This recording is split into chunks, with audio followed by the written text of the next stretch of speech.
Zelensky এবং ট্রাম্পের মধ্যে সেদিন হোয়াইট হাউসে কি ঘটেছিল এবার সেই বিষয়ে মুখ খুলেছে হোয়াইট হাউসের এক উচ্চপদস্থ কর্মকর্তা।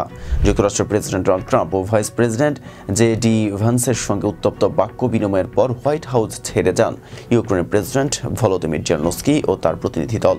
বৈঠকের পর মার্কিন জাতীয় নিরাপত্তা উপদেষ্টা মাইক ওয়ালজ জানিয়েছেন কিভাবে পরিস্থিতি এমন অবস্থায় পৌঁছায়। গত শুক্রবার ওভাল অফিসে যুক্তরাষ্ট্র ও ইউক্রেনের মধ্যে খনিজ সম্পদ সংক্রান্ত একটি চুক্তি নিয়ে আলোচনার জন্য এই বৈঠকের আয়োজন করা হয়েছিল।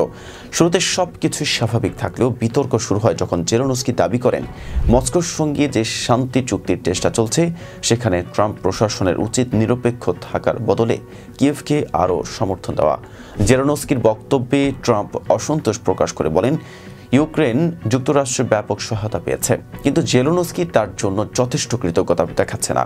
পাশাপাশি তিনি যুদ্ধ শেষ করতে প্রয়োজনীয় ছাড় দিতে অস্বীকৃতি জানাচ্ছেন। বৈঠকে ভাইস প্রেসিডেন্ট জে.ডি. ভ্যান্সও জেলেনস্কির কূটনীতির দক্ষতা নিয়ে প্রশ্ন তোলেন। পরিস্থিতি উত্তপ্ত হয়ে উঠলে জেলেনস্কি ও তার প্রতিনিধিরা দ্রুতই সেই বৈঠক ত্যাগ করেন। যদিও কিছু মার্কিন কর্মকর্তার দাবি ট্রাম্প নিজেই জেলেনস্কিকে বের হয়ে যেতে বলেন। তবে জাতীয় নিরাপত্তা উপদেষ্টা ওয়ালস ও পররাষ্ট্রমন্ত্রী মার্কো রুবিও বলছেন, বিতর্কের পর ইউক্রেনীয় প্রতিনিধি দল নিজ উদ্যোগেই হোয়াইট হাউস ছাড়ে। এক সাক্ষাৎকারে ওয়ালস বলেন, একজন দক্ষ কূটনীতিক জানেন কখন খারাপ চুক্তি থেকে সরে আসতে হয়। আমরা ইউক্রেনীয় প্রতিনিধিদের স্পষ্ট করে জানিয়ে দিয়েছি, আমাদের ধৈর্য সীমা শেষ। রবি আরও এক ধাপ এগিয়ে বলেন, জেলেনস্কি তার আচরণের জন্য সবার সময় নষ্ট করেছেন এবং তার উচিত এই বৈঠক ব্যর্থ করার জন্য ক্ষমা চাওয়া। তবে জেলেনস্কি ফক্স নিউজকে দেওয়া এক সাক্ষাৎকারে পরিষ্কার করে জানিয়েছেন তিনি ক্ষমা চাইবেন না।